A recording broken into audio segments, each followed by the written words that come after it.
Hey everyone, I'm Akira, and in this video I'll go through the 6 easy mounts coming in the War Within and exactly how to obtain them in the easiest way possible. Let's begin. First one being the Delver's Dirigible. This mount is extremely easy to obtain and will be done in just about 15 minutes. First thing you have to do is hit level 80. Once level 80, head to Bran, Bronzebeard and Dornagal at this location. You'll have a quest available for you that rewards you with the Delver's Dirigible in the end. The quest will teach you a little bit about acquiring restored coffer keys and what use you have for them. It's a really simple kill something, enter a delve and complete it, use the key you got from the kill and return to Bran and you'll be awarded with the mount. Next up is the Swarmite Skyhunter. This one is obtained from acquiring the Khaz'algar Glyph Hunter achievement. This achievement requires you to collect all the available skywriting glyphs in all 4 new zones. It can be done fairly quick, to be honest, if you know where to look. So all the coordinates will be listed in the description for you to easily copy and paste into the game. I've even included a small description of where exactly on the course you'll find the glyph, as some are located very high, some are hidden, and some are very low, so following these should be very easy for you. Then we have another sweet mount, it is Ka, Legend of the Deep. This mount is awarded for completing the achievement The Derby Dash. This achievement requires you to participate in the Meaderbee fishing derby and catch all available fish in Khaz'algar within the time limit. So, let me explain. The fishing derby is an event that happens every Saturday and starts in Hallowfall at this location. To participate, you'll need to have attained a skill of 150 in Khaz'algar fishing. So, all you have to do after this is log in on a Saturday, head to the starting location and talk to Captain Oathmouth and accept his quest. This will start a 3-hour timer in terms of a buff called Derby Dasher, during which you'll have to catch one of each available fish in Khaz'algar. This is relatively easy if you know how to go about it. So, here's my strategy.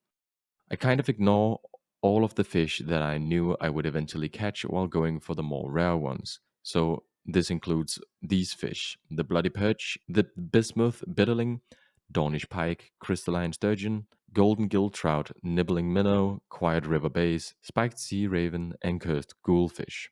So, first I headed to the Isle of Dorn. My primary objective here was to catch the fish unique to this zone. First one is the specular rainbow fish from Glimmer Pools. Secondly, the whispering stargazer from the stargazer swarms. And lastly, the dilly dally days if you happen to come across a festering rot pool where you can also get the pale huskfish. The pale huskfish can also be obtained in Ashkahed as well later on though, so if you only need that, just head on. Once I'd caught those, I went straight to Hallowfall, skipping the Ringing Deeps as there are no unique fish to the Ringing Deeps, and also the areas in which you fish are kinda small, and there's a lot of flying up and down in that zone, so straight to Hallowfall. In this zone, I have 3 things to focus on. First was finding blood in the water, to fish up sanguine dogfish, Kaheti slumshark, and Arathor hammerfish. Sanguine being the rare in this pool, but you can toss some bloody perch into the water to increase your chances of getting a dogfish by 100%. You should have plenty of perch from leveling fishing in the first place. My other focus was roaring Anglerseeker from Anglerseeker torrents. The pools for these seem to spawn more frequently in this area here for some reason. And the third focus was noticing if any royal ripple pools showed up. These seem to be the rarest of the zone.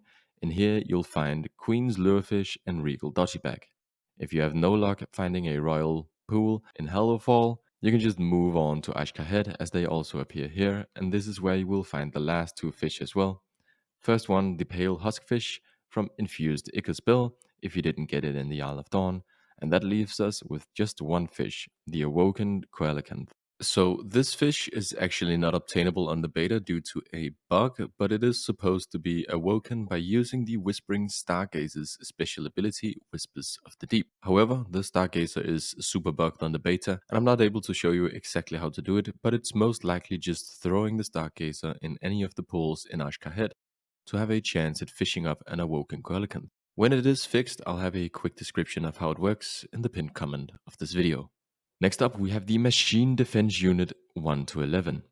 You obtain this mount when completing the achievement. It's not much, but it's honest work. So, what do we have to do? The description says, defeat the awakened phalanx in Awakening the Machine. Awakening the Machine is a scenario that works like Infinite Wave style games like Vampire Survivors. Except there's only like 20 waves available on the beta currently. So you'll start at wave 1 and it will be very easy, and every wave the difficulty increases until you can't handle it anymore. The objective is to keep Speaker Kuldars alive while killing all the mobs that spawn. The achievement is obtained by killing a boss that appear at wave 20. You can enter the scenario at Speaker Kuldars at this location in the main city of the Ringing Deeps. Anyway, in my honest opinion, this event is just very easy to complete, at least on the beta, and I think most people can just go and get this mount on the first day of being level 80, but let me quickly explain the mobs in the event so you know what you're getting into. The first mob is the Swarmite. This cute little guy will simply walk towards Kuldars slowly and attack him if left untouched. Simply tag them and kill them, they are the weakest mobs in this scenario. Secondly, we have the Corrupted Machinist. These guys channel Purging Flames, an infinite Kamehameha at Kuldars. These guys are always number one priority. You can either interrupt them, CC them, or kill them. The fastest is just to interrupt or CC, of course. Thirdly, we have the Malfunctioning Pylon. When this spawns, you have a few seconds to step in front of it to intercept its laser beams towards Kuldars. These are also high priority, and I like to pop a small quick burst to just get it out of the way. Then we have the Automatic Iron Strider. This is a harder hitting mob that will aggro straight to you. It's got one ability called Volatile Magma, spawning 4 orbs around you. These orbs explode after a few seconds, leaving a lava puddle beneath you and spouting lava in the direction of the orbs. So you want to position yourself so that the lava doesn't hit Kuldars and simply kill off the Iron Strider. Then we have the Nullbot. This mob will channel Nullification Barrier on another mob, rendering the other mob immunity. So if they use this ability on a high priority mob, simply kill this one first. And then finally, we have the Awakened Phalanx that will award you the achievement, and this guy doesn't really do too much, simply puts out some swirlies and some frontal mechanics. Just pop all CDs here and end it fast. Next up is the Soaring Meaderbee.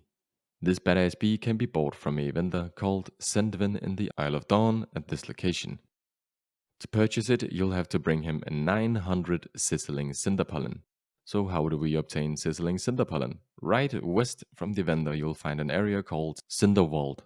And this area is packed with small and big bees and honey slime. The bigger creatures in the area are elites, and all you have to do is kill every single elite being in the area until they've dropped 900 Sizzling Cinderpollen to you.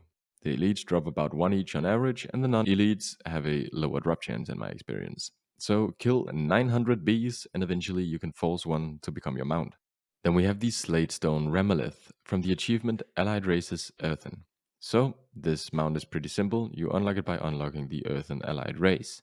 And the Earthen Allied Race is unlocked by completing the full campaign in Khaz'algar. And a few side quest chains, one called the Mourning Rise, starting at this location, the Broken Tools, starting at this location, and Merrick's and Steelvein, starting at this location.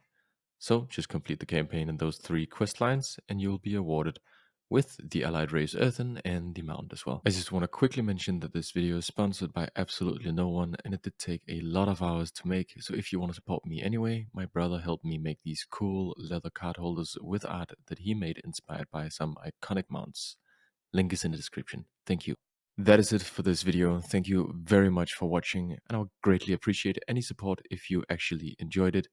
Anything from a simple like, a subscribe, to even becoming a member of my YouTube channel will help me out a lot more than you know. Anyway, stay tuned for more mount guides coming in the future, and as always, have a wonderful day. Bye!